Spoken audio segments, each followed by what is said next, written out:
আতপ চাউল নিয়েছি। এটা 1 থেকে 1.5 ঘন্টা পানিতে ভিজিয়ে রেখেছি। ভালো করে ধুয়ে ঝুড়িতে রেখে দেবো পানি ঝরার জন্য। 15-20 মিনিট রেখে দিলেই পানিটা ঝরে যাবে। এবার চালগুলোকে শিলে বেটে নেব। আপনারা চাইলে ব্লেন্ডারেও ব্লেন্ড করে নিতে পারেন। এবার গুঁড়িগুলোকে টিকে নেব, এভাবে টিকে নেব। চালের গুঁড়িটা টিকে নিয়েছি। টেকার পরে এগুলো বের হয়েছে, এগুলো রেখে দেব। আর এটার ভিতরে পানি মিশিয়ে নিব। এর ভিতরে পানি দিয়ে এটাকে গুলে নিব। এবার এগুলো ছেঁকে নেব।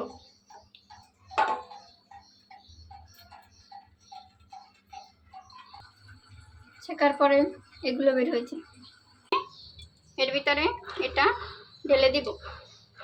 ঢেলে দিয়ে আমি চুলাটা জ্বালিয়ে দিব। আরও পানি দিয়েছি। এটাকে এভাবে লাড়তেই থাকতে হবে, নাহলে কিন্তু নিচে লেগে যেতে পারে।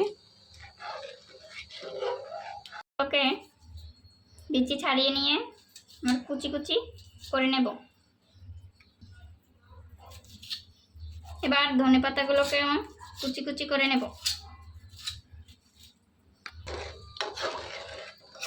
এর ভিতরে আরেকটু পানি দিয়ে নিয়েছি। এরকম হয়ে গেলে সামান্য একটু লবণ দিয়ে নিব। এরপরে ধনিয়া পাতা, মরিচ যেগুলো কেটে রেখেছিলাম এগুলো দিয়ে একটু নেড়ে চেড়ে নেব। এরপর গ্যাসটা আমি অফ করে দিব। এরপর এরকম একটি পলি নিয়ে প্লাস্টিক নিয়ে একটা প্লাস্টিকে এবার সাদা তেল মাখিয়ে নেব প্লাস্টিকে।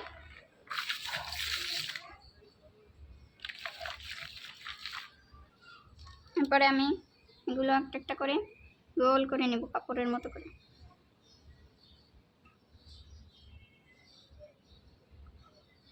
এটা একটু বেশি বড় হয়ে গেল, আরো ছোট ছোট করে নেব।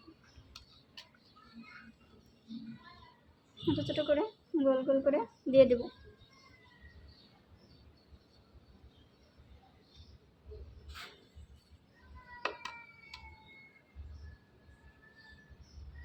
সবগুলো রোদে শুকিয়ে দিয়ে দিলাম।